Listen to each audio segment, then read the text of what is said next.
ಶ್ರೀ ಗಣಪತಿ ಶಾರದಾ ಗುರುಭ್ಯೋ ನಮಃ. ವಸುದೇವ ಸುತಂ ದೇವಂ ಕಂಸಚಾಣೂರಮರ್ದನಂ ದೇವಕಿ ಪರಮಾನಂದಂ ಕೃಷ್ಣಂ ವಂದೇ ಜಗದ್ಗುರು. ಶ್ರೋತೃಗಳಿಗೆ ಶ್ರೀ ಅಳಸಿಂಗರಾಚಾರ್ಯ ವಿರಚಿತ ಶ್ರೀ ವ್ಯಾಸ ಮಹರ್ಷಿ ಪ್ರಣೀತ ಶ್ರೀಮದ್ ಭಾಗವತದ ದಶಮ ಸ್ಕಂದದಲ್ಲಿ ಬ್ರಹ್ಮಕೃತ ಸ್ತೋತ್ರವು ಎಂಬ 14ನೆಯ ಅಧ್ಯಾಯಕ್ಕೆ ಸ್ವಾಗತ. ಬ್ರಹ್ಮದೇವನು ಶ್ರೀಕೃಷ್ಣನನ್ನು ಕುರಿತು ಆತನು ತೋರಿಸಿದ ಮಾಯೆಗೆ ಮರುಳಾಗಿ ಆತನ ಎದುರು ತಲೆಬಾಗಿ ಆತನ ಪಾದಗಳಲ್ಲಿ ಹೊರಳಾಡಿ ಆತನನ್ನು ಶ್ರೀಕೃಷ್ಣ ಪರಮಾತ್ಮನನ್ನು ಸ್ತುತಿಸುತ್ತಿರುವನು. ಲೋಕವಂದಿತನಾದ ಓ ಕೃಷ್ಣ, ನೀನೇ ಸಕಲ ಜಗತ್ಕಾರಣನಾದ ಪರಮ ಪುರುಷನಾಗಿದ್ದರು ಸರ್ವಜನ ಸುಲಭನೆಂದು ತೋರಿಸುವುದಕ್ಕಾಗಿ ಈಗ ನೀನು ಈ ರೂಪವನ್ನು ಕೈಕೊಂಡಿರುವೆ. ಆಹಾ, ಇದನ್ನು ನಾನು ಏನೆಂದು ವರ್ಣಿಸಲಿ? ಕಾಳ ಮೇಘದಂತೆ ಕಪ್ಪಾದ ಮೈ, ಮಿಂಚಿನಂತೆ ಹೊಳೆಯುವ ಹೊಂಬಣ್ಣದ ಮಡಿ, ಗುಲಗುಂಜಿಯ ಕರ್ಣಾಭರಣದಿಂದಲೂ ನವಿಲು ಗರಿಯ ಶಿಖೆಯಿಂದಲೂ ಅಂದವೇರಿದ ಮುಖದ ಸೊಬಗು, ಕೊರಲಲ್ಲಿ ಕೊಂಬು, ಒಂದು ಕಕ್ಷದಲ್ಲಿ ದೊಣ್ಣೆ, ಮತ್ತೊಂದು ಕಕ್ಷದಲ್ಲಿ ಕೊಳಲು, ಇಂತಹ ವೇಷದಿಂದ ಗೋಪಬಾಲನಾಗಿ ನಡೆಸುತ್ತಿರುವ ನಿನಗೆ ನಮಸ್ಕಾರವು. ಓ ದೇವ, ಈಗ ನೀನು ತೋರಿಸುತ್ತಿರುವ ಈ ಗೋಪಾಲಾಕೃತಿಯು ಕೂಡ ನಮ್ಮನ್ನು ಅನುಗ್ರಹಿಸುವುದಕ್ಕಾಗಿ ನೀನು ಸ್ವೇಚ್ಛೆಯಿಂದ ಕೈಗೊಂಡುದೇ ಹೊರತು ಇದು ಇತರ ಪ್ರಾಣಿಗಳ ಶರೀರದಂತೆ ಪಂಚಭೂತಾತ್ಮಕವಾದುದಲ್ಲ, ಮತ್ತು ಇದು ನಿನಗೆ ಕರ್ಮಾಧೀನವಾಗಿ ಬಂದುದು ಅಲ್ಲ. ಬ್ರಹ್ಮನಾದ ನಾನು ಕೂಡ ಈ ನಿನ್ನ ಗೊಲ್ಲ ವೇಷದ ಮಹಿಮೆಯನ್ನೇ ಹೀಗೆಂದು ಮನಸ್ಸಿನಿಂದಲೂ ತಿಳಿಯಲಾರದೆ ಕಳವಳಿಸುವೆನು. ಹೀಗಿರುವಾಗ ನಿನ್ನ ಪರಸ್ವರೂಪದ ಮಹಿಮೆಯನ್ನು ತಿಳಿಯಬಲ್ಲೆನೆ.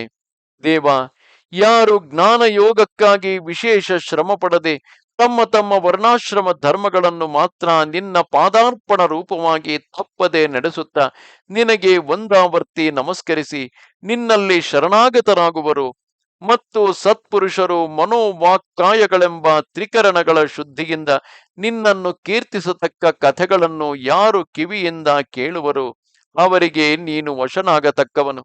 ಆಹಾ, ನೀನು ಅಜಿತನೆಂಬ ಖ್ಯಾತಿಯನ್ನು ಪಡೆದಿದ್ದರು ವಿಷಯ ವಿಮುಖರಾದ ಅಂತಹ ಪ್ರಪನ್ನರಿಂದ ಜಯಿಸಲ್ಪಡುವೆ. ದೇವ, ಮುಕ್ತಿ ಸಾಧಕವಾದ ಭಕ್ತಿಯೋಗವನ್ನು ಬಿಟ್ಟು ಆತ್ಮಾನುಭವ ರೂಪವಾದ ಕೈವಲ್ಯವನ್ನು ಪಡೆಯುವುದಕ್ಕಾಗಿ ಕೇವಲ ಜ್ಞಾನಯೋಗವನ್ನು ಸಾಧಿಸಬೇಕೆಂದು ಯಾರು ಕಷ್ಟಪಡುವರು ಅವರು ಕಾಳಿಲ್ಲದ ಬರಿ ಹೊಟ್ಟನ್ನು ತಿಂದು ಅದರಲ್ಲಿ ಧಾನ್ಯವನ್ನು ತೆಗೆಯುವುದಕ್ಕಾಗಿ ಶ್ರಮ ಪಡುವವರಂತೆ ವಿಫಲ ಪ್ರಯತ್ನರಾಗುವರೇ ಹೊರತು ಅವರ ಶ್ರಮಕ್ಕೆ ತಕ್ಕ ಫಲವು ಲಭಿಸಲಾರದು. ಅಂತವರಿಗೆ ಬರೀ ಕ್ಲೇಶ ಮಾತ್ರವೇ ಫಲವಲ್ಲದೆ ಬೇರೆಯಲ್ಲ. ಓ ನಿತ್ಯಾನಂದ ಮೂರ್ತಿ, ಈ ಕಾರಣದಿಂದಲೇ ಹಿಂದೆ ಅನೇಕ ಯೋಗಿಗಳು ಭಕ್ತಿಯೋಗಕ್ಕೆ ಉಪಕಾರಕವಾಗುವಂತೆಯೇ ಜ್ಞಾನ ಯೋಗವನ್ನು ಪಡೆದು ತಮ್ಮ ತಮ್ಮ ವರ್ಣಾಶ್ರಮ ಧರ್ಮಗಳೆಲ್ಲವನ್ನು ನಿನ್ನಲ್ಲಿಯೇ ಅರ್ಪಿಸುತ್ತಾ ಆ ಕರ್ಮ ಬಲದಿಂದ ಲಭಿಸತಕ್ಕುದಾಗಿಯೂ ಆಗಾಗ ನಿನ್ನ ಕಥೆಗಳನ್ನು ಕೇಳಿ ಕೇಳಿ ಪ್ರತ್ಯಕ್ಷೀಕರಿಸಲ್ಪಟ್ಟುದಾಗಿಯೂ ಇರುವ ಆ ಭಕ್ತಿಯಿಂದಲೇ ನಿನ್ನ ಸ್ವರೂಪ ಸ್ವಭಾವಗಳನ್ನು ಯಥಾವತ್ತಾಗಿ ಕಂಡುಕೊಂಡು ಉತ್ತಮ ಗತಿಯನ್ನು ಹೊಂದಿರುವರು. ಓ ಮಹಾಮಹಿಮಾ, ಪ್ರಾಕೃತ ಗುಣರಹಿತನಾದ ನಿನ್ನ ಮಹಿಮೆಯು ಶುದ್ಧಾತ್ಮರಾದವರಿಗೂ ತಿಳಿಯಲಾರದು ಎಂಬುದೇನೋ ನಿಜವು. ಹಾಗಿದ್ದರೂ ಅದನ್ನು ಒಂದೆರಡು ಮಾರ್ಗಗಳಿಂದ ಮಾತ್ರ ಸ್ವಲ್ಪವಾಗಿ ತಿಳಿಯಬಹುದು. ಹೇಗೆಂದರೆ, ನಿನಗೆ ಪ್ರಕೃತಿ ಪುರುಷರಂತೆ ಸ್ವರೂಪ ಸ್ವಭಾವಗಳಲ್ಲಿ ವಿಕಾರವಿಲ್ಲ. ಜೀವನಂತೆ ನಿನಗೆ ಕರ್ಮಾಧೀನವಾದ ಶರೀರ ಸಂಯೋಗ ವಿಯೋಗಗಳಿಲ್ಲ. ಜೀವನಿಗೆ ಆತ್ಮಾಯ ಅಧ್ಯಾತ್ಮ ಗುಣ ಜ್ಞಾನವಿಲ್ಲದಿರುವುದೇ ರೂಪವತ್ವಕ್ಕೆ ಕಾರಣವಾಗುವುದು. ನಿನಗೆ ಆತ್ಮಾನುಭವವೆಂಬುದು ನಿಯತವಾಗಿರುವುದರಿಂದ ಅವನಂತೆ ನೀನು ರೂಪವತ್ವಕ್ಕೆ ಈಡಾಗುವವನಲ್ಲ. ಮತ್ತು ನಿನ್ನ ಸ್ವರೂಪವು ನಿನ್ನೊಬ್ಬನಿಗೆ ತಿಳಿಯತಕ್ಕುದೇ ಹೊರತು ಬೇರೊಬ್ಬರಿಗೆ ತಿಳಿಯಲಾರದು. ಈ ವಿಲಕ್ಷಣ ಗುಣಗಳಿಂದ ಮಾತ್ರ ನಿರ್ಮಲಾತ್ಮಕರಾದ ಯೋಗಿಗಳು ನಿನ್ನನ್ನು ಪ್ರತ್ಯೇಕಿಸಿ ಕಂಡುಕೊಳ್ಳುವರೇ ಹೊರತು ಅಪರಿಚ್ಛಿನ್ನನಾದ ನಿನ್ನ ಸ್ವರೂಪವನ್ನು ಸಂಪೂರ್ಣವಾಗಿ ಯಾರೂ ತಿಳಿಯಲಾರರು. ದೇವ, ಸಮಸ್ತ ಕಲ್ಯಾಣ ಗುಣಾಶ್ರಯವಾದ ನಿನ್ನ ಮಹಿಮೆಯನ್ನಾಗಲಿ ಸ್ವರೂಪವನ್ನಾಗಲಿ ಪೂರ್ಣವಾಗಿ ತಿಳಿಯುವುದಕ್ಕೆ ಯಾರು ತಾನೇ ಶಕ್ತರಾಗುವರು? ನಿನ್ನ ಪರಸ್ವರೂಪವನ್ನು ಮಾತ್ರವೇ ಅಲ್ಲ, ಲೋಕಕ್ಷೇಮಕ್ಕಾಗಿ ನೀನು ಕೈಗೊಂಡಿರುವ ಈ ವಿಭವಾವತಾರದಲ್ಲಿಯೂ ನಿನ್ನ ಮಹಿಮೆಯನ್ನು ಎಷ್ಟೆಂದು ಯಾರೂ ನಿರ್ಣಯಿಸಲಾರರು.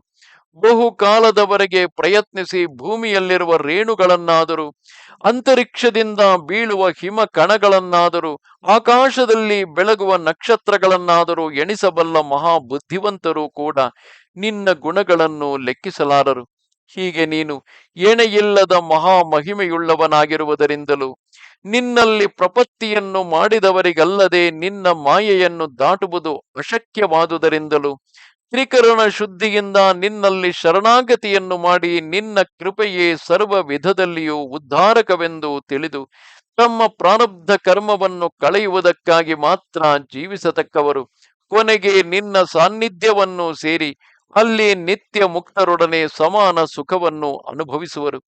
ಓ ಸರ್ವೇಶ್ವರ, ನನ್ನ ನೀಚ ಬುದ್ಧಿಯನ್ನು, ಅಂದರೆ ಬ್ರಹ್ಮದೇವನು ಚತುರ್ಮುಖ ಬ್ರಹ್ಮನು ಭಗವಂತನನ್ನು ಕುರಿತು ಹೇಳುತ್ತಿರುವುದು, ಓ ಸರ್ವೇಶ್ವರ, ನನ್ನ ನೀಚ ಬುದ್ಧಿಯನ್ನು ನೋಡಿದೆಯಲ್ಲವೇ? ಮಾಯಾವಿಗಳಿಗೂ ಮಾಯಾವಿಯಾಗಿ ಅನಂತನೆನಿಸಿಕೊಂಡ ಪರಮಾತ್ಮನಾದ ನಿನ್ನಲ್ಲಿ ನಾನು ನನ್ನ ಮಾಯೆಯನ್ನು ಹರಡಬೇಕೆಂದು ಯತ್ನಿಸಿದೆನು. ಆಹಾ, ನಿನ್ನ ಮೇಲೆ ನನ್ನ ಸಾಮರ್ಥ್ಯವನ್ನು ತೋರಿಸಬೇಕೆಂದು ನೋಡಿದೆನಲ್ಲ. ಅಗ್ನಿಯಿಂದ ತೂರಿ ಬರುವ ಸಣ್ಣ ಕಿಡಿಯಂತೆ ನಿನ್ನ ಮುಂದೆ ನಾನು ಎಷ್ಟು ಮಾತ್ರದವನು. ಅಚ್ಯುತ, ಕೇವಲ ರಜೋಗುಣದಿಂದ ಹುಟ್ಟಿದ ನಾನು ನಿನ್ನ ಮಹಿಮೆಯನ್ನಾದರೂ ತಿಳಿಯಬಲ್ಲೆನೆ. ನಾನು ಕೇವಲ ರಾಜಸನಾದುದರಿಂದಲೇ ನಿನ್ನನ್ನು ಬಿಟ್ಟು ನಾನೇ ಸ್ವತಂತ್ರನೆಂಬ ದುರಭಿಪ್ರಾಯವನ್ನಿಟ್ಟುಕೊಂಡು ಪದವಿಯಲ್ಲಿ ಇರುವನೆಂಬ ಗರ್ವಾಂಧಕಾರದಿಂದ ಕಣ್ಣು ಕಾಣದೆ ನಿನ್ನಲ್ಲಿ ಅಪರಾಧಿಯಾದೆನು. ಆದುದರಿಂದ ದೇವ, ಸರ್ವ ವಿಧದಲ್ಲಿಯೂ ನನಗೆ ನೀನೇ ದಿಕ್ಕೆಂಬುದನ್ನು, ನನ್ನ ರಕ್ಷಣಾ ಭಾರವು ನಿನ್ನ ಮೇಲೆಯೇ ಬಿದ್ದಿರುವುದೆಂಬುದನ್ನು ನಿನ್ನೊಳಗೆ ನೀನೇ ಯೋಚಿಸಿ ನನ್ನ ಅಪರಾಧವನ್ನು ಮನ್ನಿಸಬೇಕು. ದೇವ, ನಿನ್ನ ಮುಂದೆ ನಾನು ಎಷ್ಟು ಮಾತ್ರದವನು.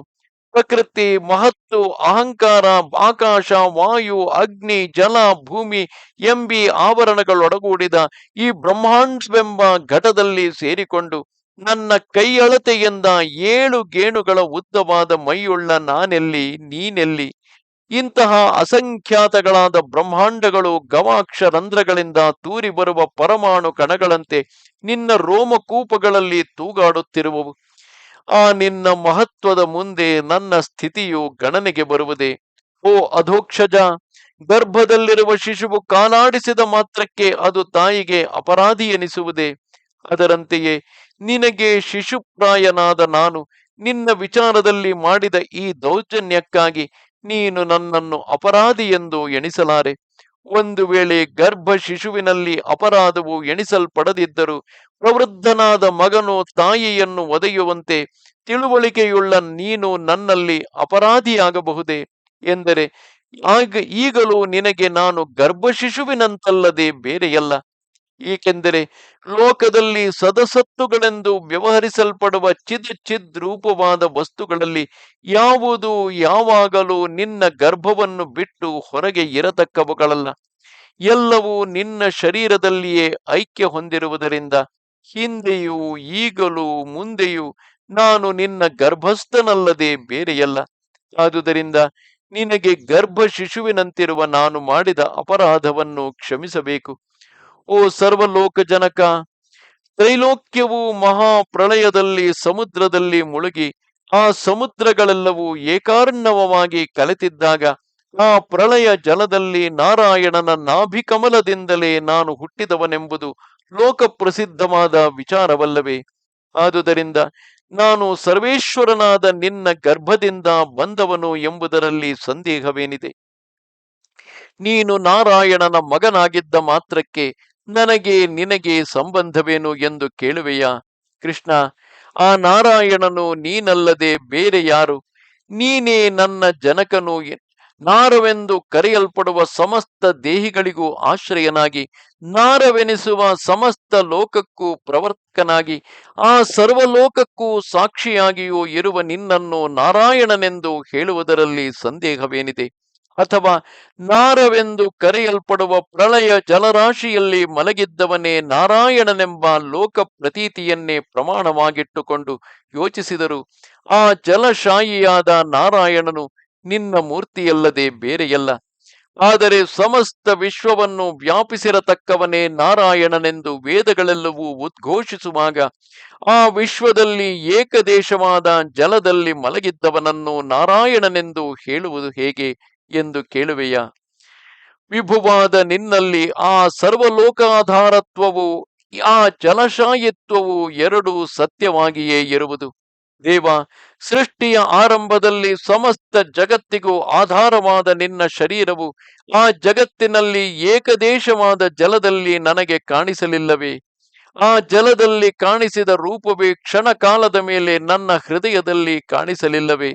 ಆ ನನ್ನ ಹೃದಯದಲ್ಲಿ ಗೋಚರಿಸಿದ ರೂಪವೇ ಕ್ಷಣಕಾಲದ ಮೇಲೆ ಅದೃಶ್ಯವಾಗಲಿಲ್ಲವೇ? ನಿನ್ನಲ್ಲಿ ವಿಭುತ್ವ ಅಂದರೆ ಸರ್ವವ್ಯಾಪಿತ್ವ ಇಲ್ಲದಿದ್ದರೆ ಈ ವಿಚಿತ್ರ ವ್ಯಾಪಾರಗಳು ಹೇಗೆ ನಡೆಯುತ್ತಿದ್ದವು? ಆದರೆ ಪ್ರಳಯ ಕಾಲದಲ್ಲಿ ನಡೆದ ಈ ವ್ಯಾಪಾರಗಳೆಲ್ಲವೂ ಆಗಿದ್ದ ಅನಿರುದ್ಧ ಮೂರ್ತಿಯಿಂದಾದುವೆ ಹೊರತು ನಾನು ಮಾಡಿದುದೇನು ಎಂದು ಕೇಳುವೆಯ? ಆ ಅನಿರುದ್ಧ ಮೂರ್ತಿಯು ನೀನಲ್ಲದೆ ಬೇರೆ ಯಾರು? ಆಗಿನ ವೃತ್ತಾಂತವು ಹೋಗಲಿ. ಈಗ ನೀನು ಈ ಸಾಮಾನ್ಯ ಮನುಷ್ಯಾವತಾರವನ್ನು ಎತ್ತಿರುವಾಗಲೂ ಕೂಡ ಹೊರಗೆ ಕಾಣಿಸುತ್ತಿರುವ ಈ ಪ್ರಪಂಚವೆಲ್ಲವನ್ನು ನಿನ್ನ ತಾಯಿಯಾದ ಯಶೋದೆಗೆ ನಿನ್ನ ಜಠರದಲ್ಲಿಯೇ ತೋರಿಸಿದೆಯಲ್ಲವೇ?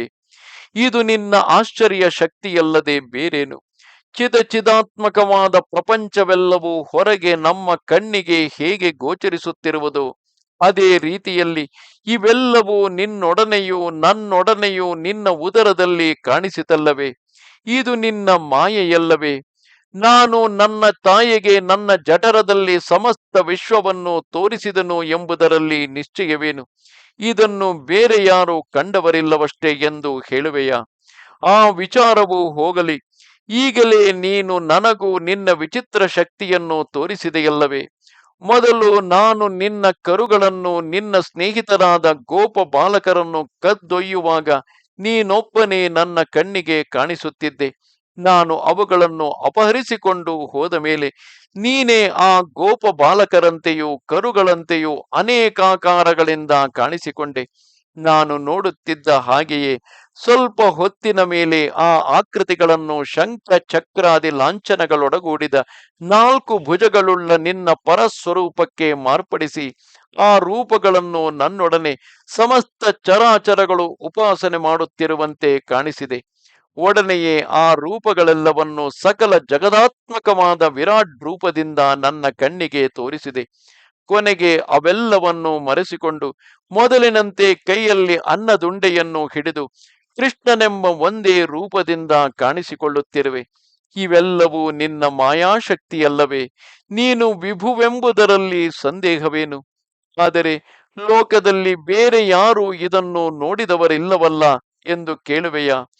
ದೇಹಾತ್ಮ ಭ್ರಮದಿಂದ ನಿನ್ನ ತತ್ವವನ್ನು ತಿಳಿಯದವರಿಗೆ ಇವೆಲ್ಲವೂ ಹೇಗೆ ತಾನೇ ತಿಳಿಯುವವು? ನಿನ್ನ ಮಾಯೆಯಿಂದಲೇ ಅವರನ್ನು ಮೋಹಗೊಳಿಸಿ ಸೃಷ್ಟಿ ಸ್ಥಿತಿ ಸಂಹಾರಗಳಿಗೆ ಕ್ರಮವಾಗಿ ನನ್ನನ್ನು ನಿನ್ನನ್ನು ರುದ್ರನನ್ನು ಸ್ವತಂತ್ರ ನಿರ್ವಾಹಕರೆಂಬ ಭ್ರಾಂತಿಯನ್ನು ಉಂಟು ಮಾಡುವೆ. ತತ್ವಜ್ಞರಾದರೂ ನೀನೇ ಈ ಎಲ್ಲ ರೂಪಗಳಿಂದ ಎಲ್ಲ ಕಾರ್ಯಗಳನ್ನು ನಡೆಸತಕ್ಕವನೆಂದು ಚೆನ್ನಾಗಿ ತಿಳಿದಿರುವರು. ದೇವ, ನೀನು ಕರ್ಮಾಧೀನವಾದ ಜನನವಿಲ್ಲದವನಾಗಿದ್ದರು ದೇವ ತಿರಿಯಕ್ ಮನುಷ್ಯಾದಿ ರೂಪಗಳಿಂದ ಬೇರೆ ಬೇರೆ ಅವತಾರಗಳನ್ನೆತ್ತುವುದು ದುಷ್ಟ ನಿಗ್ರಹ ಶಿಷ್ಟ ಪರಿಪಾಲನಕ್ಕಲ್ಲದೆ ಬೇರೆಯಲ್ಲ.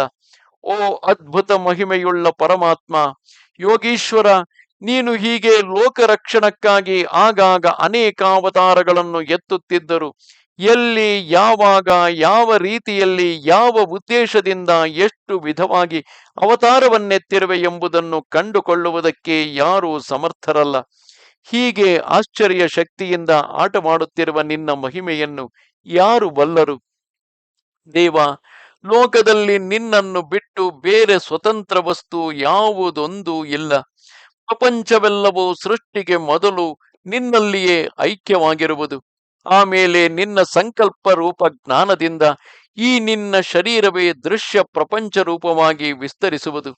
ಕೊನೆಗೆ ಪ್ರಳಯ ಕಾಲದಲ್ಲಿ ನಿನ್ನಲ್ಲಿಯೇ ತಿರುಗಿ ಲಯಿಸುವುದು. ಆದುದರಿಂದ ಚರಾಚರಾತ್ಮಕವಾದ ಈ ಪ್ರಪಂಚಕ್ಕೆ ನಿನ್ನನ್ನು ಬಿಟ್ಟು ಪ್ರತ್ಯೇಕವಾದ ಸ್ಥಿತಿಯೇ ಇಲ್ಲ. ಮತ್ತು ಈ ಪ್ರಪಂಚವು ಅನೇಕ ದುಃಖಗಳಿಗೆ ನೆಲೆಯಾಗಿರುವುದು, ಸ್ವಪ್ನ ಸಮಾನವಾಗಿ ಅಸ್ಥಿರವಾಗಿರುವುದು, ಎಡಬಿಡದೆ ವಿಕಾರ ಹೊಂದುತ್ತಿರುವುದು. ಆದುದರಿಂದ ಇದು ಅಸತ್ಯ ಎನಿಸುವುದು. ಹೀಗೆ ಪ್ರಪಂಚವೆಂಬುದು ಅಸತ್ಯ ಎನಿಸಿಕೊಂಡಿದ್ದರು ನಿನ್ನ ಮಾಯೆಯಿಂದ ಮೋಹಿತರಾದವರು ಇದನ್ನು ಸತ್ಯವೆಂದೇ ತಿಳಿದು ಭ್ರಮಿಸುವರು. ಹೀಗೆ ಅಸತ್ತಾದ ಈ ಜಗತ್ತೇ ನಿನಗೆ ಶರೀರವೆನಿಸಿದ್ದರೂ ನೀನು ಅಸತ್ತೆನಿಸುವುದಿಲ್ಲ. ಏಕೆಂದರೆ ನೀನು ಚೇತನ ಅಚೇತನಾತ್ಮಕವಾದ ಈ ಜಗತ್ತಿಗಿಂತಲೂ ವಿಲಕ್ಷಣನು. ಪ್ರಕೃತಿಯಂತೆ ನಿನಗೆ ಸ್ವರೂಪ ವಿಕಾರವಿಲ್ಲ. ಜೀವನಿಗಿರುವಂತೆ ನಿನಗೆ ಜ್ಞಾನ ಸಂಕೋಚವಿಲ್ಲ. ಮುಕ್ತ ಜೀವರು ಹಿಂದೊಮ್ಮೆ ಸಂಕುಚಿತ ಜ್ಞಾನವುಳ್ಳವರಾಗಿಯೇ ಇದ್ದುದರಿಂದ ಅವರಿಗಿಂತಲೂ ನೀನು ವಿಲಕ್ಷಣನು. ಏಕೆಂದರೆ ನಿನ್ನ ಜ್ಞಾನಕ್ಕೆ ಎಂದಿಗೂ ಸಂಕೋಚವಿದ್ದುದಿಲ್ಲ. ನೀನು ಸ್ವಯಂ ಪ್ರಕಾಶ ಸ್ವರೂಪನು. ಎಂದಿಗೂ ಜ್ಞಾನ ಸಂಕೋಚವಿಲ್ಲದ ನಿತ್ಯ ಸಿದ್ಧರು. ಸ್ವಭಾವದಲ್ಲಿ ಅಪರಿಚ್ಛಿನ್ನರಾಗಿದ್ದರೂ ಸ್ವರೂಪ ಪರಿಚ್ಛೇದವುಳ್ಳವರಾದುದರಿಂದ ಸ್ವರೂಪ ಸ್ವಭಾವಾದಿ ಪರಿಚ್ಛೇದವಿಲ್ಲದ ನೀನು ಆ ನಿತ್ಯ ಮುಕ್ತರಿಗಿಂತಲೂ ವಿಲಕ್ಷಣನು. ಮತ್ತು ಜೀವನಂತೆ ನಿನಗೆ ಕರ್ಮಾಧೀನವಾದ ಜನನ ಮರಣಗಳಿಲ್ಲ. ಕರ್ಮಾಯತ್ತವಾದ ದೇಹ ಸಂಬಂಧವೂ ಇಲ್ಲ.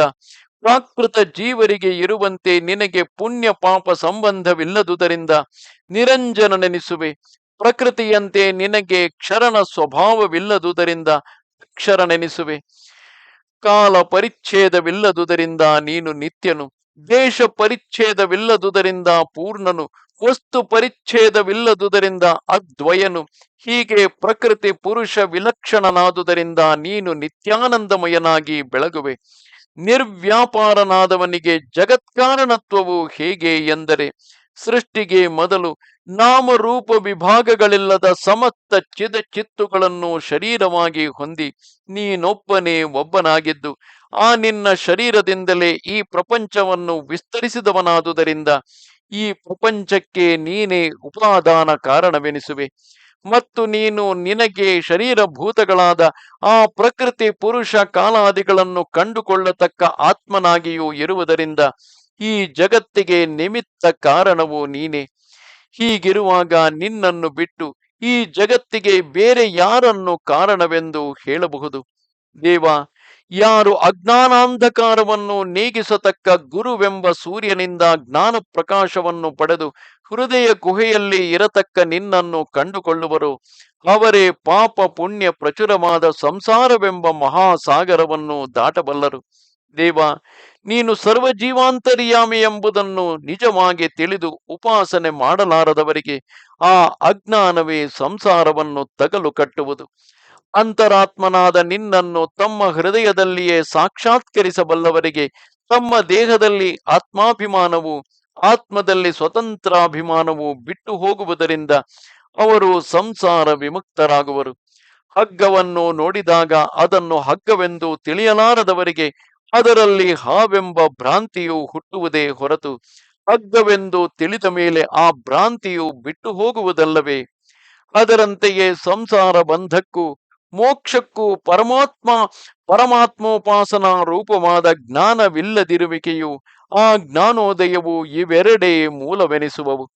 ಹೀಗಿರುವುದರಿಂದ ವೇದಾಂತ ಪ್ರಮಾಣಗಳ ಮೂಲಕವಾಗಿ ದೇಹಾತ್ಮ ಭ್ರಮರೂಪವಾದ ಅಜ್ಞಾನವನ್ನು ತೊಲಗಿಸಿ ಜ್ಞಾನ ಸ್ವರೂಪವಾದ ಜೀವಾತ್ಮನಿಗೂ ಅಂತರಾತ್ಮನಾದ ನಿನ್ನನ್ನು ತಮ್ಮಲ್ಲಿಯೇ ತಾವು ಸಾಕ್ಷಾತ್ಕರಿಸಬಲ್ಲವರಿಗೆ ಸೂರ್ಯೋದಯದಲ್ಲಿ ಅಂಧಕಾರವು ಹೇಗೋ ಹಾಗೆ ಈ ಸಂಸಾರವೆಂಬುದು ಬಿಟ್ಟು ಹೋಗುವುದು. ಇದನ್ನು ತಿಳಿಯಲಾರದ ಕೆಲವು ಮೂಢರು ಪ್ರಕೃತಿ ಪುರುಷರಿಗಿಂತಲೂ ವಿಲಕ್ಷಣನಾಗಿಯೂ ಅವೆರಡಕ್ಕೂ ಅಂತರ್ಯಾಮಿಯಾಗಿ ಧರಿಸಿರತಕ್ಕವನಾಗಿಯೂ ಇರುವ ನಿನ್ನನ್ನೇ ತಮ್ಮ ದೇಹದೊಳಗಿನ ಪ್ರತ್ಯಗಾತ್ಮನನ್ನಾಗಿಯೂ ಆ ಪ್ರತ್ಯಗಾತ್ಮನನ್ನೇ ದೇಹವನ್ನಾಗಿಯೂ ಭಾವಿಸಿ ಪರಮಾತ್ಮನಾದ ನಿನ್ನನ್ನು ಹೊರಗೆಲ್ಲ ಹುಡುಕುತ್ತಿರುವರು.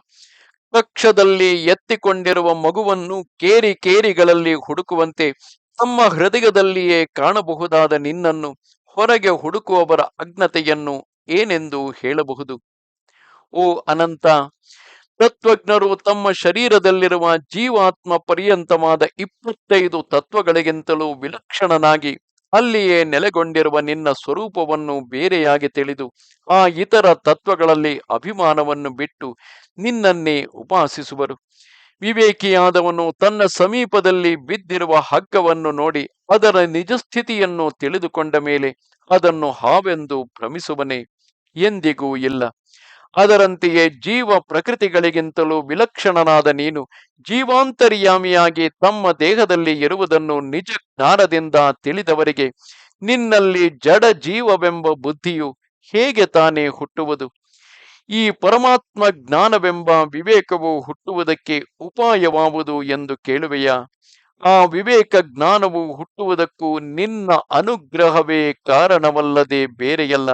ನಿನ್ನ ಪಾದಾರವಿಂದಗಳ ಅನುಗ್ರಹಕ್ಕೆ ಪಾತ್ರರಾದವರೇ ನಿನ್ನ ಮಹಿಮೆಯನ್ನು ಯಥಾಸ್ಥಿತವಾಗಿ ಕಂಡುಕೊಳ್ಳುವರು.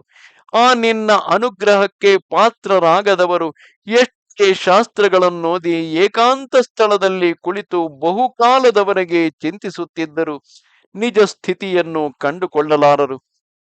ಆದುದರಿಂದ ಓ ದೇವ, ನಿನ್ನ ಅನುಗ್ರಹವೇ ವಿವೇಕ ಹೇತುವಾದುದರಿಂದ ನನಗೆ ಬ್ರಹ್ಮ ಪದವಿಯಲ್ಲಿರುವ ಈ ಜನ್ಮದಲ್ಲಿಯಾಗಲಿ ಬೇರೆ ದೇವ ಮನುಷ್ಯಾದಿ ಜನ್ಮಗಳಲ್ಲಿಯಾಗಲಿ ಕೊನೆಗೆ ತಿರಿಯ ಜನ್ಮಗಳಲ್ಲಿ ಹುಟ್ಟಬೇಕಾದ ಸಂದರ್ಭದಲ್ಲಿಯಾಗಲಿ ನಿನ್ನ ಭಕ್ತ ವರ್ಗದಲ್ಲಿ ಒಬ್ಬನಾಗಿದ್ದು ನಿನ್ನ ಪಾದ ಸೇವೆಯನ್ನು ಮಾಡುತ್ತಿರುವ ಮಹಾಭಾಗ್ಯವು ಲಭಿಸುವಂತೆ ಅನುಗ್ರಹಿಸಬೇಕು.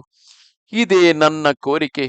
ನಾಥ, ನಾನು ನನ್ನಂತೆ ಇನ್ನೂ ಅನೇಕರು ಇದುವರೆಗೆ ಎಷ್ಟೋ ಯಾಗಗಳನ್ನು ಮಾಡಿಯೂ ನಿನ್ನನ್ನು ತೃಪ್ತಿಪಡಿಸಲಾರದಿರುವೆವು.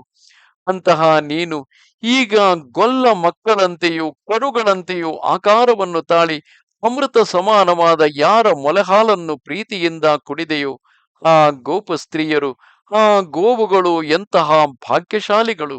ಆಹಾ, ನಂದಗೋಕುಲದವರ ಭಾಗ್ಯವೇ ಭಾಗ್ಯವು. ಪರಮಾನಂದ ಸ್ವರೂಪನು ಪರಿಪೂರ್ಣನು ಆದ ಪರಬ್ರಹ್ಮನೇ ಯಾರಿಗೆ ಸ್ನೇಹಿತನಾಗಿರುವನು? ಆ ಗೋಕುಲವಾಸಿಗಳಿಗಲ್ಲವೇ ಗೋಕುಲವಾಸಿಗಳಲ್ಲವೇ ಪರಮ ಧನ್ಯರು? ಅಥವಾ ಆ ನಂದಾದಿಗಳ ಮಾತು ಹಾಗಿರಲಿ.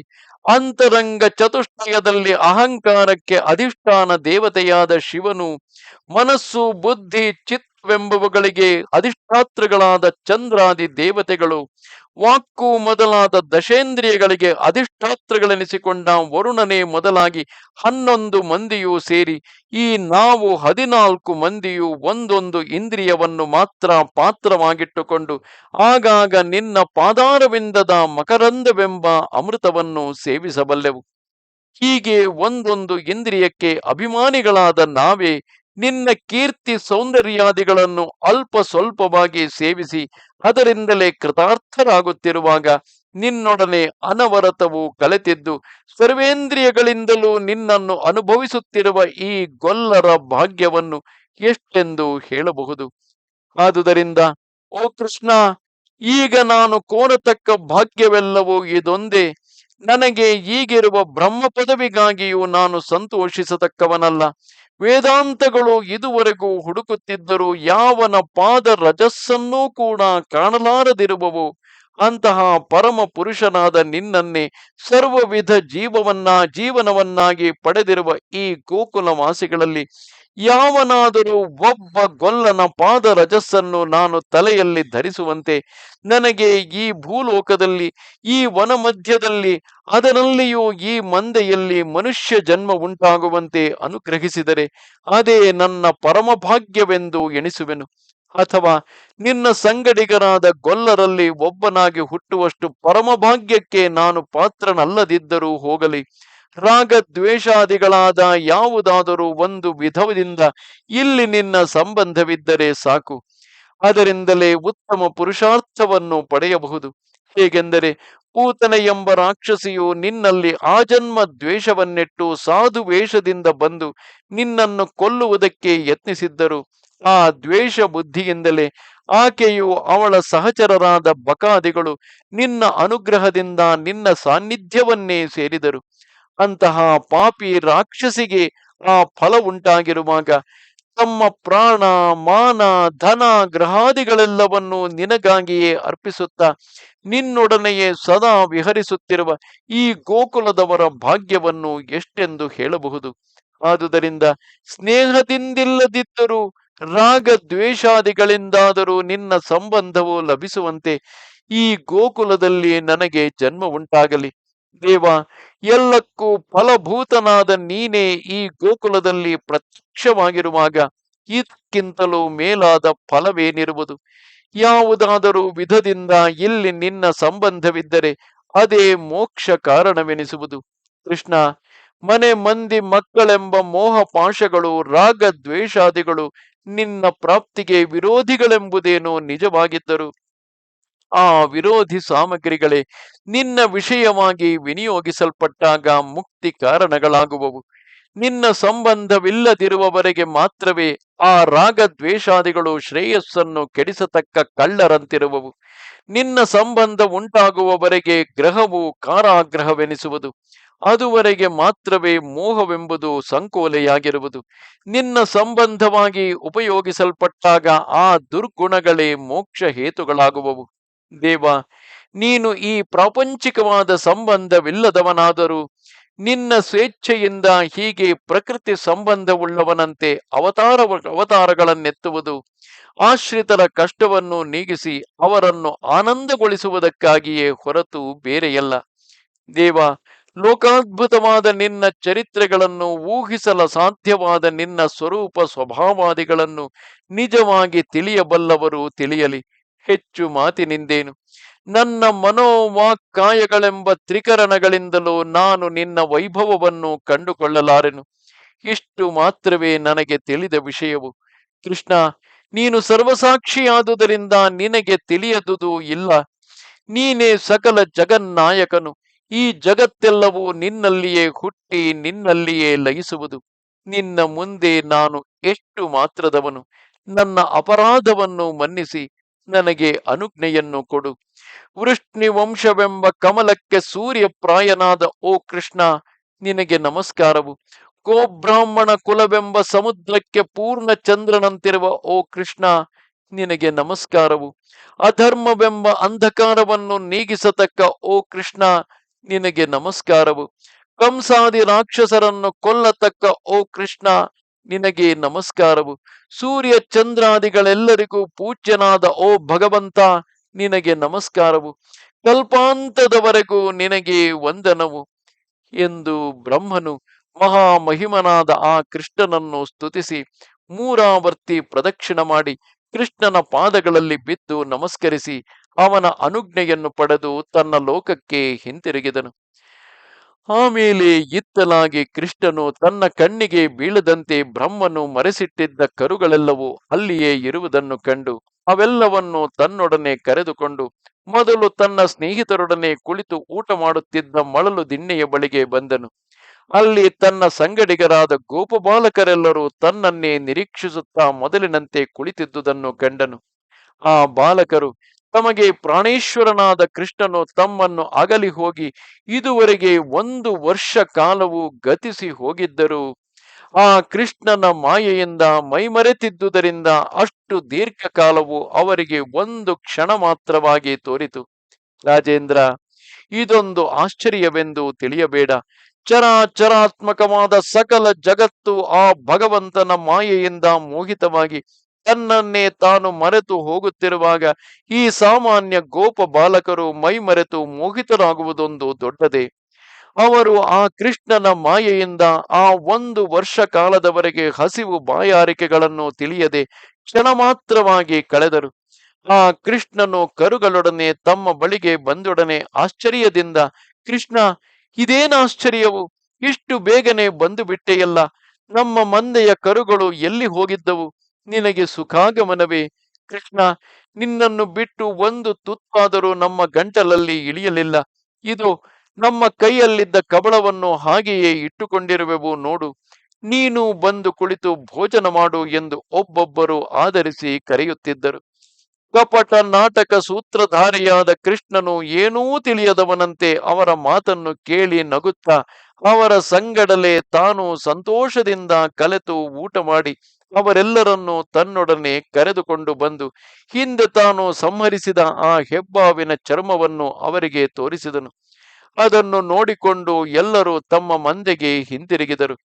ಕೃಷ್ಣನು ಹಿಂತಿರುಗಿ ಗೋಕುಲಕ್ಕೆ ಬರುವಾಗ ಅವನ ವೈಭವವನ್ನು, ಅವನ ಸುಂದರಾಕಾರವನ್ನು ಕೇಳಬೇಕೆ? ತಲೆಯಲ್ಲಿ ಕಾಡು ಹೂವಿನ ದಂಡೆ, ಅದರ ಮೇಲೆ ನವಿಲು ಗರಿಯದೊಂದೇ ಮುಂತಾದ ಗೈರಿಕ ಧಾತುಗಳ ವಿಚಿತ್ರ ವರ್ಣದಿಂದ ಲೇಪಿತವಾದ ಮೈ, ಸಂಗಡಿಗರಾದ ಗೊಲ್ಲರ ಮಕ್ಕಳಲ್ಲಿ ಮುಂದೆ ಕೊಳಲನ್ನು ಬಾರಿಸುವವರು ಕೆಲವರು, ಕೊಂಬನ್ನು ಊದುವವರು ಕೆಲವರು, ತೆಂಗಿನ ಗರಿ, ಬಸರಿ ಎಲೆ ಮುಂತಾದ ಹಸುರೆಲೆಗಳನ್ನು ಸುರುಳಿಸುತ್ತಿ ಅದನ್ನೇ ವಾದ್ಯದಂತೆ ಊದುತ್ತಾ ಬರುವವರು ಕೆಲವರು, ಕೆಲವರು ಕೃಷ್ಣನ ಸುತ್ತಲೂ ನಿಂತು ತಾಳ ಹಾಕುತ್ತಾ ಕೃಷ್ಣ ಕೃಷ್ಣ ಜೇ ಜೇ ಅಜಗರ ಮರ್ದನ ಜೇ ಜೇ ಅಸಾಧ್ಯ ವಿಕ್ರಮ ಜೇ ಜೇ ಎಂದು ಆ ಕೃಷ್ಣನು ಕಾಡಿನಲ್ಲಿ ಹೆಬ್ಬಾವನ್ನು ಕೊಂದ ಪರಾಕ್ರಮವನ್ನು ಕೊಂಡಾಡಿ ಕುಣಿಯುತ್ತಿರುವರು. ಇಂತಹ ಮಹಾವೈಭವದೊಡನೆ ಕೃಷ್ಣನು ಲೊಚಲೊಚ ಧ್ವನಿಯಿಂದ ಕರುಗಳನ್ನು ಮುಂದಟ್ಟಿಕೊಂಡು ಅಲ್ಲಿನ ಕೋಪ ಸ್ತ್ರೀಯರ ನೇತ್ರಗಳಿಗೆ ಮಹೋತ್ಸವವನ್ನು ಬೀರುವಂತೆ ಗೋಕುಲವನ್ನು ಪ್ರವೇಶಿಸಿದನು. ಆ ಕೃಷ್ಣನೊಡನೆ ಬರುತ್ತಿದ್ದ ಕೋಪ ಬಾಲಕರು ಒಬ್ಬೊಬ್ಬರು ಗ್ರಾಮಕ್ಕೆ ಪ್ರವೇಶಿಸಿದೊಡನೆ ತಮ್ಮ ತಮ್ಮ ತಂದೆ, ತಾಯಿ, ಸಹೋದರರು ಮುಂತಾದ ಬಂಧುವರ್ಗವನ್ನು ನೋಡಿದಾಗಲೆಲ್ಲ ನಮ್ಮ ಕೃಷ್ಣನು ಈಗಲೇ ಕಾಡಿನಲ್ಲಿ ಒಂದಾನೊಂದು ಮಹಾಸರ್ಪವನ್ನು ಕೊಂದು ನಮ್ಮೆಲ್ಲರನ್ನು ಮರಣದಿಂದ ತಪ್ಪಿಸಿ ಕಾಪಾಡಿದನು ಎಂದು ಹೇಳಿ ಅವನ ಪರಾಕ್ರಮವನ್ನು ಕೊಂಡಾಡುತ್ತಿದ್ದರು. ಓ ಪರೀಕ್ಷಿತ್ ರಾಜ, ಕೃಷ್ಣನು ಈ ಕಾರ್ಯವನ್ನು ನಡೆಸಿದ ಮೇಲೆ ವತ್ಸಾಪಹಾರವು ನಡೆಯುವಷ್ಟರಲ್ಲಿ 1 ವರ್ಷ ಕಾಲವು ಕಳೆದು ಹೋಗಿದ್ದರು. ಗೋಪ ಬಾಲಕರು ಆ ಸರ್ಪವಧವನ್ನು ಆಗಲೇ ನೋಡಿ ಬಂದಂತೆ ವರ್ಣಿಸಬೇಕಾದರೆ ಆ ಶ್ರೀಕೃಷ್ಣನ ಮಾಯಾ ಮಹಿಮೆಯು ಎಂಥದೆಂಬುದನ್ನು ನೀನೇ ಯೋಚಿಸಿ ನೋಡು ಎಂದನು. ಆಗ ಪರೀಕ್ಷಿತ್ ರಾಜನು ತಿರುಗಿ ಶುಕಮುನಿಯನ್ನು ಕುರಿತು ಪ್ರಶ್ನೆ ಮಾಡುವನು. ಮುನೀಂದ್ರ, ಈ ಸಂಗತಿಯು ಹಾಗಿರಲಿ, ಆ ಗೋಕುಲದಲ್ಲಿದ್ದ ಗೋಪಾಲಕರಿಗೆ ತಮ್ಮ ತಮ್ಮ ಹೊಟ್ಟೆಯಲ್ಲಿ ಹುಟ್ಟಿದ ಮಕ್ಕಳಿಗಿಂತಲೂ ಈ ಕೃಷ್ಣನೇ ವಿಶೇಷ ಪ್ರೇಮಕ್ಕೆ ಪಾತ್ರನಾಗಿದ್ದನೆಂದು ಹೇಳಿದೆಯಲ್ಲವೇ? ಅದು ಹೇಗೆ? ಲೋಕದಲ್ಲಿ ಯಾರಿಗಾದರೂ ತಮ್ಮ ಮಕ್ಕಳಲ್ಲಿ ಇರುವುದಕ್ಕಿಂತಲೂ ಕಂಡವರ ಮಕ್ಕಳಲ್ಲಿ ಹೆಚ್ಚು ಪ್ರೇಮವು ಹುಟ್ಟುವುದೇ ಅಸಂಭವವಲ್ಲವೇ? ಹೀಗಿರುವಾಗ ಕೃಷ್ಣನಲ್ಲಿ ಮಾತ್ರ ಅಷ್ಟು ಪ್ರೇಮ ಉಂಟಾಗಲು ಕಾರಣವೇನು ಎಂದನು. ಅದಕ್ಕ ಶುಕಮುನಿಯು, ಓ ರಾಜೇಂದ್ರ, ಕೇಳು, ಕೃಷ್ಣನಲ್ಲಿ ಆ ವಿಧವಾದ ಪ್ರೇಮ ಉಂಟಾಗುವುದೇನು ಆಶ್ಚರ್ಯವಲ್ಲ. ಏಕೆಂದು ಕೇಳುವೆಯಾ? ಲೋಕದಲ್ಲಿ ಸಮಸ್ತ ಪ್ರಾಣಿಗಳಿಗೂ ತಮ್ಮ ತಮ್ಮ ಆತ್ಮವೇ ಹೆಚ್ಚು ಪ್ರಿಯವಾದುದು. ಆ ಆತ್ಮಕ್ಕೆ ಆಶ್ರಯವಾದುದರಿಂದಲೇ ದೇಹದಲ್ಲಿಯೂ ಆ ದೇಹ ಸಂಬಂಧದಿಂದ ದೇಹಾನುಬಂಧಿಗಳಾದ ಹೆಂಡಿರು ಮಕ್ಕಳು ಮುಂತಾದ ನಂಟರಲ್ಲಿಯೂ ಮೋಹವು ಹುಟ್ಟುವುದು. ಒಂದೊಂದು ಪ್ರಾಣಿಗೂ ತನ್ನ ಜೀವನದಲ್ಲಿ ತನಗಿರುವಷ್ಟು ಮಮತೆಯು ಹೆಂಡಿರು ಮಕ್ಕಳು, ಮನೆ, ಮಠ ಮುಂತಾದವುಗಳಲ್ಲಿ ಹುಟ್ಟಲಾರದು. ಆದುದರಿಂದ ಮೊದಲು ತಮ್ಮ ತಮ್ಮ ಆತ್ಮವೇ ಎಲ್ಲರಿಗೂ ಅತಿ ಪ್ರಿಯವಾದ ವಸ್ತುವು. ಆ ಆತ್ಮ ಸಂಬಂಧದಿಂದ ದೇಹದಲ್ಲಿ ಪ್ರೀತಿಯು ಹುಟ್ಟಿದರೂ ಆ ಆತ್ಮದಲ್ಲಿ ಇರುವಷ್ಟು ಪ್ರೀತಿಯು ದೇಹದಲ್ಲಿ ಇರದು. ಆ ದೇಹದಲ್ಲಿ ಇರುವಷ್ಟು ಮಮತೆಯು ದೇಹಾನುಬಂಧಿಗಳಾದ ಹೆಂಡಿರು ಮಕ್ಕಳಲ್ಲಿ ಇರದು. ಸಾಕ್ಷಾತ್ತಾಗಿ ಆ ದೇಹಾನುಬಂಧಿಗಳಲ್ಲಿ ಇರುವಷ್ಟು ಮಮತೆಯು ಮನೆ, ಮಠಗಳಲ್ಲಿಯೂ ಆಸ್ತಿ ಪಾಸ್ತಿಗಳಲ್ಲಿಯೂ ಹುಟ್ಟಲಾರದಲ್ಲವೇ? ದೇಹವನ್ನೇ ಆತ್ಮವೆಂದು ಭ್ರಮಿಸತಕ್ಕ ದೇಹಾತ್ಮವಾದಿಗಳಿಗೂ ತಮ್ಮ ತಮ್ಮ ದೇಹವೇ ಎಲ್ಲಕ್ಕಿಂತಲೂ ಅತಿ ಪ್ರಿಯವೆನಿಸುವುದು. ದೇಹಕ್ಕಿಂತಲೂ ಆತ್ಮವು ಬೇರೆಯಾದುದೆಂಬ ವಿವೇಕ ಬುದ್ಧಿಯುಳ್ಳವರಿಗೂ ಕೂಡ ತಮ್ಮ ದೇಹವು ಜೀರ್ಣವಾಗುತ್ತಾ ಬಂದರೂ ಜೀವದಾಸೆಯು ತಪ್ಪದೆ ಪ್ರಬಲವಾಗಿಯೇ ಇರುವುದಲ್ಲವೇ? ಲೋಕ ಸ್ವಭಾವವೇ ಹೀಗಿರುವುದರಿಂದ ನೀನು ಸೂಕ್ಷ್ಮ ದೃಷ್ಟಿಯಿಂದ ಪರ್ಯಾಲೋಚಿಸುವ ಪಕ್ಷದಲ್ಲಿ ನೊಂದವರೆಲ್ಲರಿಗೂ ಕೃಷ್ಣನಲ್ಲಿ, ನೋಡಿದವರೆಲ್ಲರಿಗೂ ಕೃಷ್ಣನಲ್ಲಿ ಅಷ್ಟೊಂದು ಪ್ರೇಮವು ಹುಟ್ಟುವುದಕ್ಕೆ ಕಾರಣವನ್ನು ಸ್ಪಷ್ಟವಾಗಿ ತಿಳಿಯಬಹುದು. ಹೇಗೆಂದು ಕೇಳುವೆಯಾ? ಪ್ರಾಣಿಗಳಿಗೆ ದೇಹಾನುಬಂಧಿಗಳಿಗಿಂತಲೂ ತಮ್ಮ ತಮ್ಮ ದೇಹವು, ಆ ದೇಹಕ್ಕಿಂತಲೂ ಅದಕ್ಕೆ ಧಾರಕನಾದ ಜೀವನು ಹೆಚ್ಚು ಪ್ರಿಯವಾಗಿರುವಂತೆ ಆ ಜೀವನಿಗೂ ಅಂತರ್ಯಾಮಿಯಾಗಿ ಅದನ್ನು ಧರಿಸಿರತಕ್ಕ ಅಂತರಾತ್ಮನಲ್ಲಿ ಇವೆಲ್ಲಕ್ಕಿಂತಲೂ ಹೆಚ್ಚು ಪ್ರೇಮ ಉಂಟಾಗಬೇಕಾದುದೇ ಸಹಜವಲ್ಲವೇ? ಆ ಕೃಷ್ಣನೇ ಸಕಲ ಜೀವಗಳಿಗೂ ಅಂತರಾತ್ಮನಾದ ಪರಮ ಪುರುಷನಾಗಿರುವಾಗ ಅವನಲ್ಲಿ ಎಲ್ಲರಿಗೂ ಅಸಾಧಾರಣ ಪ್ರೇಮವು ಹುಟ್ಟುವುದರಲ್ಲಿ ಸಂದೇಹವೇನಿದೆ? ಆತ್ಮ ಪ್ರೀತಿಗಾಗಿಯೇ ಬೇರೆ ಎಲ್ಲ ವಸ್ತುಗಳು ಪ್ರಿಯವಾಗುವುದರಿಂದ ಚರಾತ್ಮಕವಾದ ಈ ಜಗತ್ತೆಲ್ಲವೂ ಸರ್ವಾಂತರಾತ್ಮನಾದ ಆತನ ಪ್ರೀತಿಗಾಗಿಯೇ ಪ್ರಿಯ ವಸ್ತುವೆನಿಸುವುದೇ ಹೊರತು ಅವನನ್ನು ಬಿಟ್ಟು ಇತರ ವಸ್ತುಗಳಲ್ಲಿ ಪ್ರೀತಿ ಹುಟ್ಟುವುದಕ್ಕೆ ಕಾರಣವಿಲ್ಲ. ಹಾಗೆ ಕೃಷ್ಣನು ಸರ್ವಾಂತರಾತ್ಮನಾಗಿದ್ದ ಪಕ್ಷದಲ್ಲಿ ಹೀಗೆ ಗೊಲ್ಲನಂತೆ ಕಾಣುವುದೇಕೆ ಎಂದು ಕೇಳುವೆಯೇನು? ಲೋಕಕ್ಷೇಮಕ್ಕಾಗಿಯೇ ಅವನು ತನ್ನ ಸಂಕಲ್ಪದಿಂದ ಹೀಗೆ ಸಾಮಾನ್ಯ ಮನುಷ್ಯನಂತೆ ರೂಪವನ್ನೆತ್ತಿರುವನು. ರಾಜ, ಸ್ಥಾವರ ಜಂಗಮಾತ್ಮಕವಾದ ಜಗತ್ತೆಲ್ಲವೂ ಆ ಭಗವಂತನಿಗೆ ಶರೀರವಾಗಿರುವುದರಿಂದ ಅವನನ್ನು ಬಿಟ್ಟು ಪ್ರತ್ಯೇಕವಾದ ವಸ್ತುವೊಂದು ಇರುವುದಿಲ್ಲ. ಈ ನಿಜ ಸ್ಥಿತಿಯನ್ನು ತಿಳಿಯದವರು ಮಾತ್ರವೇ ಅವನನ್ನು ಸಾಮಾನ್ಯ ಮನುಷ್ಯನೆಂದು ಭ್ರಮಿಸುವರೇ ಹೊರತು ವಿವೇಕಿಗಳು ಅವನನ್ನೇ ಸರ್ವಶರೀಕನೆಂದು ಭಾವಿಸುವರು. ಹೆಚ್ಚು ಮಾತಿನಿಂದೇನು? ಲೋಕದಲ್ಲಿ ಸಮಸ್ತ ಶಬ್ದಗಳಿಗೂ ಅವುಗಳ ಮೇಲಿನ ಪ್ರತ್ಯಯಗಳಿಗೂ ಅವೆರಡರಿಂದ ತೋರುವ ಅರ್ಥಗಳಿಗೂ ಭಾವವನ್ನು ಅಂದರೆ ಸತ್ತೆಯನ್ನು ನಿರೂಪಿಸತಕ್ಕದ್ದು ಭೂಧಾತುವಲ್ಲವೇ? ಇಂತಹ ಭೂಧಾತುವಿಗೂ ಅದರ ಅರ್ಥಕ್ಕೂ ಅದರೊಡನೆ ಸೇರಿದ ಪ್ರತ್ಯಯಕ್ಕೂ ಆ ಪ್ರತ್ಯಯಾರ್ಥಕ್ಕೂ ಸತ್ತೆಯನ್ನು ಅಂದರೆ ಭಾವವನ್ನು ನಿರ್ವಹಿಸತಕ್ಕವನು ಆ ಪರಮ ಪುರುಷನಲ್ಲದೆ ಬೇರೆಯಲ್ಲ. ಹೀಗಿರುವಾಗ ಆ ಕೃಷ್ಣನನ್ನು ಬಿಟ್ಟು ಬೇರೆ ಯಾವ ವಸ್ತುವು ಉಂಟೆಂಬುದನ್ನು ನೀನೇ ಯೋಚಿಸಿ ನೋಡು. ಲೋಕದಲ್ಲಿ ಸತ್ತೆನಿಸಿಕೊಳ್ಳುವ ಪದಾರ್ಥವೆಲ್ಲವೂ ಅವನಲ್ಲದೆ ಬೇರೆಯಲ್ಲ. ಓ ರಾಜೇಂದ್ರ, ಪುಣ್ಯಶ್ಲೋಕನಾದ ಆ ಶ್ರೀಹರಿಯ ಪಾದಾರವಿಂದಗಳೆಂಬ ತೆಪ್ಪವನ್ನು ಆಶ್ರಯಿಸಿದವರು ಸಂಸಾರ ಸಮುದ್ರವನ್ನು ಘೋಷ್ ಪದದಂತೆ ನಿರಾಯಾಸವಾಗಿ ದಾಟಬಲ್ಲರು. ಪರಮ ಪದವೇ ಅವರ ವಿಹಾರ ಸ್ಥಾನವು. ವಿಪತ್ತೆಂಬುದು ಕನಸಿನಲ್ಲಿಯೂ ಅವರಿಗೆ ಕಾಣಿಸದು. ರಾಜ, ಕೃಷ್ಣನ ಕೌಮಾರಾವಸ್ಥೆಯಲ್ಲಿ ನಡೆದ ಅಘಾಸುರ ವಧವನ್ನು ಅವನ ಪೌಂಗಡಾವಸ್ಥೆಯಲ್ಲಿ ನಡೆದಂತೆ ಅಂದರೆ 5ನೆಯ ವಯಸ್ಸಿನಲ್ಲಿ ನಡೆದ ಆ ಅಘಾಸುರ ವಧವನ್ನು 6ನೆಯ ವಯಸ್ಸಿನಲ್ಲಿ ನಡೆದಂತೆ ಗೋಪ ಬಾಲಕರು ಹೇಳಿಕೊಳ್ಳುತ್ತಿದ್ದುದಕ್ಕೆ ಕಾರಣವು ಈಗ ನಿನಗೆ ವ್ಯಕ್ತವಾಯಿತಷ್ಟೇ. ಹಾಗೆಯೇ ಕೃಷ್ಣನು ತನ್ನ ಮಿತ್ರರೊಡನೆ ಕಾಡಿನಲ್ಲಿ ಸಂಚರಿಸುತ್ತಿರುವಾಗ ಅವನು ನಡೆಸಿದ ಅಘಾಸುರ ವಧೆ, ವನಭೋಜನ, ಬ್ರಹ್ಮನಿಗೆ ತಾನು ಮಂದೆಯ ಕರುಗಳಂತೆಯೂ ಕೊಲ್ಲರ ಮಕ್ಕಳಂತೆಯೂ ಶುದ್ಧ ಸತ್ವಮಯವಾದ ನಿಜಾಕೃತಿಗಳಿಂದಲೂ ಕಾಣಿಸಿಕೊಂಡುದು, ಬ್ರಹ್ಮನು ಸ್ತುತಿಸಿದುದು, ಈ ಚರಿತ್ರೆಗಳೆಲ್ಲವನ್ನು ನೀನು ಇದರಿಂದ ತಿಳಿದಂತಾಯಿತು. ಈ ಕಥೆಯನ್ನು ಯಾರು ಕಿವಿಯಿಂದ ಕೇಳುವರೋ, ಯಾರು ಇದನ್ನು ಕೀರ್ತಿಸುವರೋ ಅವರೆಲ್ಲರೂ ಸರ್ವಾಭೀಷ್ಟಗಳನ್ನು ಪಡೆಯುವರು. ಇದು 14ನೆಯ ಅಧ್ಯಾಯವು. ನಮಸ್ತೆ ಶಾರದೆ ದೇವಿ, ಕಾಶ್ಮೀರ ಪುರವಾಸಿನಿ, ತ್ವಾಮಹಂ ಪ್ರಾರ್ಥಯೇ ನಿತ್ಯಂ, ವಿದ್ಯಾದಾನಂಚ ದೇಹಿಮೆ. ನಮಸ್ಕಾರ.